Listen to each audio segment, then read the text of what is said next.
नमस्कार, कैसे हैं आप? एक उज्ज्वल दिवस, मंगल पावन पर्व दीपोत्सव। दीप उत्सव के साथ दीप मालिका की जगमग, भगवान राम के आगमन और इसके साथ-साथ लक्ष्मी जी के समुद्र मंथन के द्वारा प्रकटन। इससे पूर्व नरक चतुर्दशी के दिन भगवान श्री कृष्ण द्वारा नरकासुर का वध, उससे पूर्व धनतेरस के दिन धन्वंतरी जी का प्राकट्य और आने वाले दिनों में भाई दूज, यम यमी, बहुत सारे संदर्भ एक साथ जुड़कर ये जो उत्सवमय बेला है, इस तक हमको लेकर आए हैं। मिठाइयाँ खाई कि नहीं आपने? पटाखे छुड़ाए कि नहीं आपने? इन प्रश्नों के साथ-साथ प्रश्न ये भी है कि भगवान राम के साथ जुड़ने का जो एक आह्लाद, विशेष रूप से उनका ध्यान करने का और इस पूरे प्रसंग को अपने भीतर जीवित करने का, जब भगवान राम आ रहे हैं, उत्सव, तैयारियां, उनके दर्शन करने का एक विशेष उल्लास। सनातन परंपरा में जो मनुष्य की कल्पनाशीलता का सर्वोत्तम प्रयोग हो सकता है, वो किया गया भी नहीं है, बल्कि उसको पीढ़ी दर पीढ़ी, हजारों वर्षों से आने वाली पीढ़ियों तक पहुंचाया भी गया है। तो उसी परंपरा पर, उसी ज्योतिर्मय परंपरा पर ध्यान करने की श्रृंखला एवरीडे गीता में अब आज जिस 17वें अध्याय के 17वें श्लोक तक हम जाने वाले हैं, वहां तक जाने से पहले करते हैं प्रज्वलन, ध्यान दीप का। पार्थाय प्रतिबोधितां भगवता नारायणेन स्वयं व्यासेन ग्रथितां पुराण मुनिना मध्ये महाभारतम् अद्वैतामृतवर्षिणीं भगवतीम् अष्टादशाध्यायिनी अम्ब त्वाम् अनुसन्दधामि भगवद् गीते भवद्वेषिणी।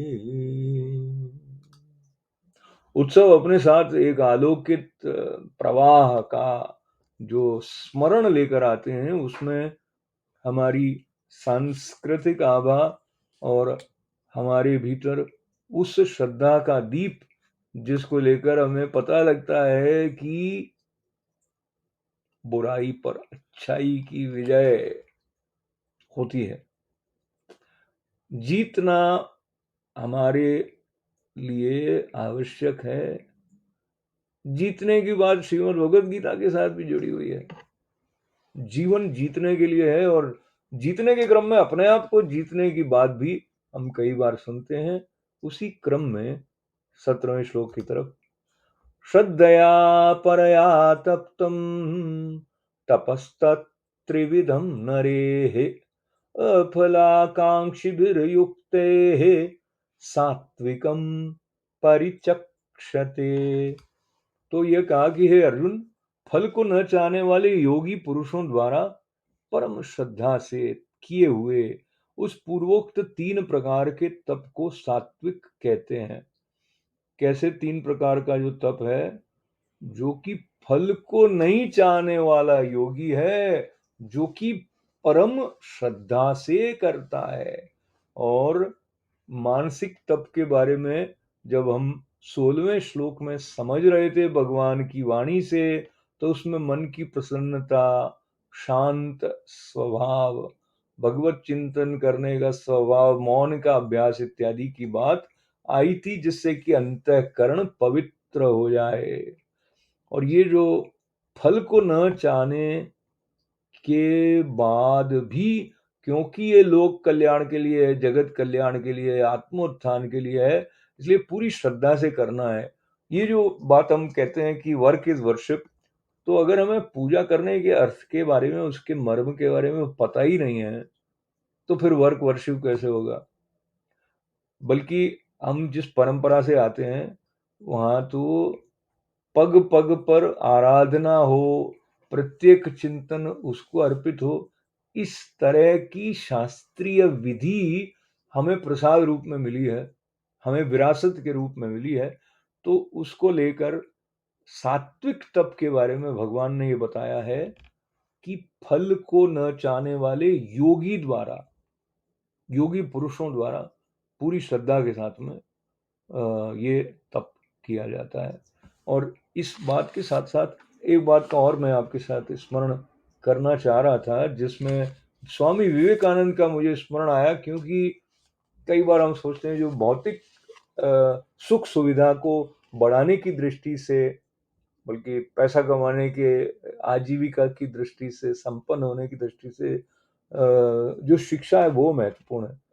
तो उसके बारे में एक बार प्रश्नोत्तरी में जो विवेकानंद जी के साथ हुई थी, उसका हिंदी अनुवाद है। ये विवेकानंद साहित्य के 8वें खंड में से पृष्ठ 230 के 2 पैराग्राफ आप तक पहुंचा रहा हूं। उन्होंने कहा कि महाराज, अगर उच्च शिक्षा बंद हो गई तो लोग पहले की जैसे मूर्ख बने रहेंगे। स्वामी जी कहते हैं, क्या मूर्खता भरी बात कर रहे हो? क्या कभी सिंह भी शियार बन सकता है? तुम्हारे कहने का मतलब क्या है? क्या कभी यह संभव है कि सृष्टि के आदि काल से जिस देश की संतान अखिल विश्व को शिक्षा देती आ रही है, केवल इसलिए मूर्ख बन जाएगी कि लॉर्ड कर्जन उच्च शिक्षा बंद कर रहे हैं? तो प्रश्नकर्ता ने फिर कहा, पर आप सोचिए तो सही, हमारे देशवासी अंग्रेजों के आने से पहले क्या थे और अब क्या हो गए हैं?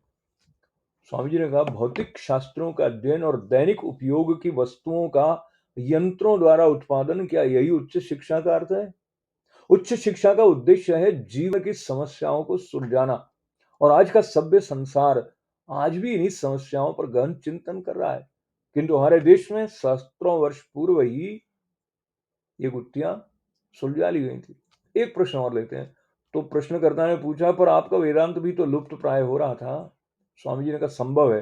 काल के प्रवाह में कभी कभी ऐसा भास होता है कि वेदांत का महान प्रकाश अब बुझा, और अब ऐसी स्थिति आती है, तब भगवान मानव देह धारण कर पृथ्वी पर आते हैं, और फिर धर्म में पुनः एक ऐसी शक्ति, ऐसे जीवन का संचार हो जाता है कि वो फिर एकाध युग तक अदम्य उत्साह से आगे बढ़ता जाता है। आज वही शक्ति और जीवन उसमें फिर आ गया है।